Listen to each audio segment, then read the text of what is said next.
Protect your DNA. BioPQQ can promote formation of new mitochondria. Infowarsstore.com.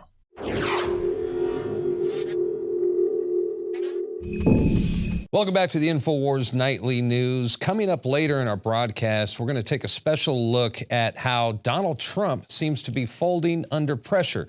Looks like he's going to finally sign the loyalty agreement to pledge his loyalty to the Republican Party. Again, that's later in the broadcast. But right now, we are going to show you, and I got to warn you, this is some disturbing video that's come out of Mexico. It's going viral right now on YouTube and Facebook.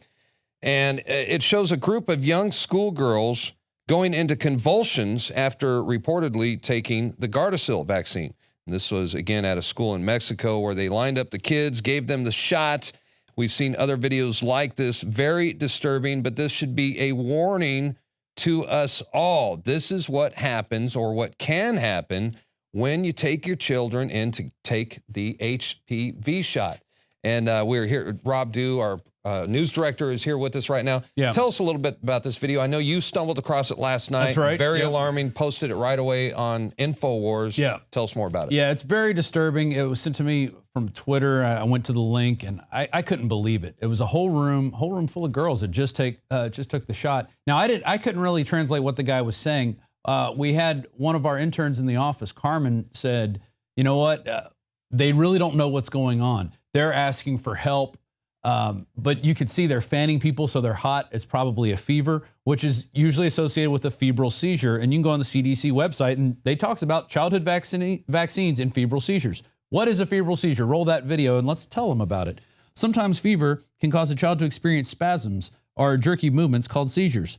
Seizures by fever are called febrile seizures, and are most common fevers of 102 or higher, but they can also happen at a lower body temperature when the fever is going down. Most febrile seizures last for less than 1 or 2 minutes.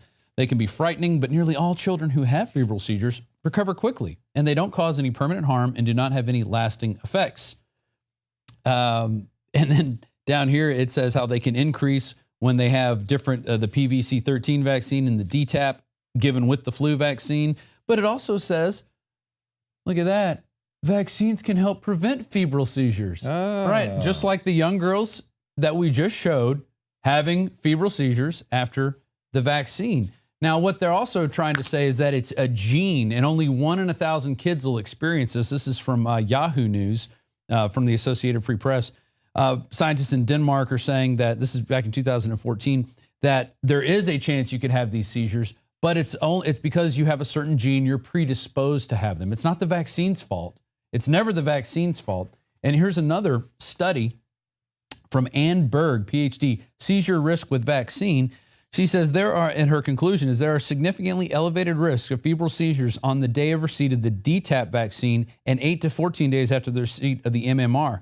But these risks do not appear to be associated with any long-term adverse consequences, unless you count ADHD as an adverse consequence, unless you count dyslexia, unless you count allergies, unless you count narcolepsy, all the things that are listed as possible side effects of vaccination if you go and look in the insert, which a lot of people don't do. They're afraid to look at the insert because it's small writing. They don't want to take the time. They'd rather watch TV. But look, and show that video of the girl in the hospital room. This could be your kid. Well, and I was just going to say, these videos are popping up more and more, and this is horrible. I mean, exactly right. This could be your child, and this isn't an isolated incident. We have a video out of New Zealand from earlier this year, where it's a very hard video to watch. It's a 12-year-old girl who's going into convulsions as well.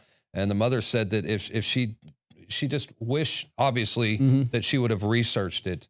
But now it's too late. And that's the thing. Once the damage is done, you're going to have to live with that damage and try to correct it afterwards, which is a lot harder to do than just preventive maintenance, which is, avoid vaccines. Yeah. Or at least do the research so you know what you're getting into, so you can recognize if your child is having an adverse reaction. And I'm not one to advocate vaccination at all. Well, look, I want to quote, I got a quote from somebody who helped develop Gardasil to begin with. Her name is Dr. Diane Harper, and she was at a public conference on vaccinations, the 4th annual one, and she said, quote, Gardasil is largely unnecessary and has never been fully tested on females under the age of 15.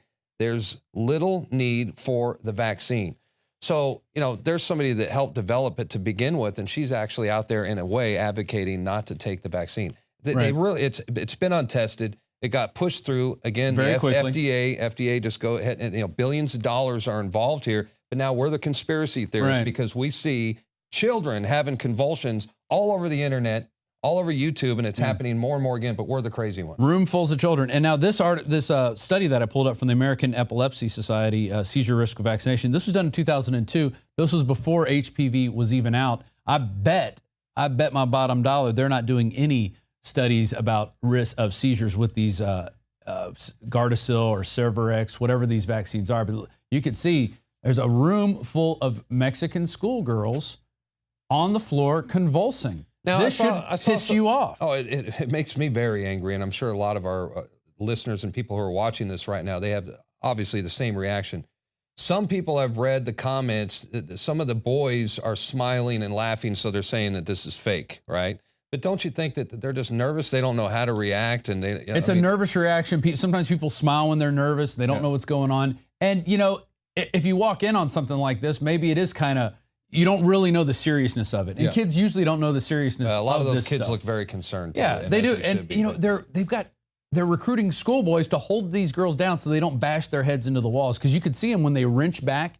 The one girl right here in front of us, she sits up for a second, and then she slams her head back down. Yeah, there's the kid. He's smiling about it. Yeah. But he doesn't really get the seriousness of what's going on.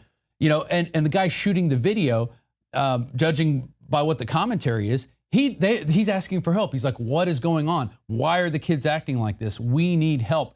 And they're not getting the answers in these communities that they deserve. They're getting lip service. Hey, it's safe and effective. Don't worry, it's just a small percentage that are going to have these.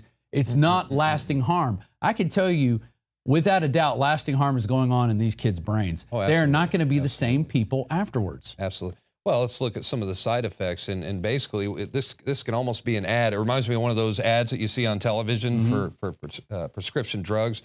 Gardasil, destroying little girls' lives one injection at a time. And now boys, too, can get the Gardasil shot. Yeah. They can't wait to give it to boys. May cause convulsions, grand mal seizures, deafness, circulatory collapse, blood problems leading to unexplained bruising or bleeding, fainting or brief loss of consciousness, chronic fatigue syndrome, foaming at the mouth, blindness, and death.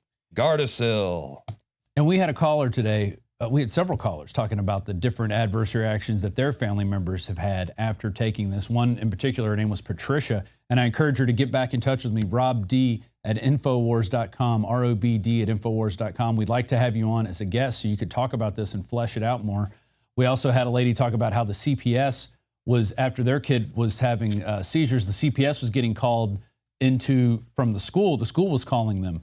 And so that is the way the whole system is set up. They give your kids these soft kills that they cause them to react adversely, and then you're the bad parent, and so we got to call CPS on you and then start controlling how your kids are so we can give them more drugs, and that's what they want to do in the end. It's not just Mexico and the United States, it's all over the world. I just found out hundreds of adverse reactions to the vaccine reported in vaccine. Teenagers were injured by the shot. Here's, 3 girls dead, others hospitalized after the Gardasil HPV vaccine. This was September 14th, 2011. So this is an ongoing thing. You're not going to hear about it on the mainstream news, but I tell you what, folks, it is all over the internet, and the studies are out there. Not just the Merck's own studies, but independent studies that prove without a doubt that it is a very, very dangerous vaccine. There's a lot of adverse reactions to it. And I remember last year, right about this time when back to school was happening, there were a lot of little girls dying after the flu shot, and they had been vaccinated from the flu, or they would die from the flu, and they were like, well, they were vaccinated, so we don't understand why they died. The press never wants to do their due diligence. The mainstream media never wants to go, hey, is there a connection here? They never ask that question. Right. They print it and go, well, she got the flu shot, and then she died of the flu. It's the same one she was vaccinated against. No connection. Wow. Obviously no connection, even though in the flu shot insert it says it can give you the flu. Well, that's because it's a billion-dollar industry, and I think they're going to keep promoting it. Tomorrow, 4th hour, we're going to have people call in with their adverse reaction stories. So be prepared for that. If you have an adverse reaction story that you want to share with people out there to warn them about the dangers of vaccines, be sure you call in tomorrow during the 4th hour of the Alex Jones Show. That'll be 2 p.m. Central.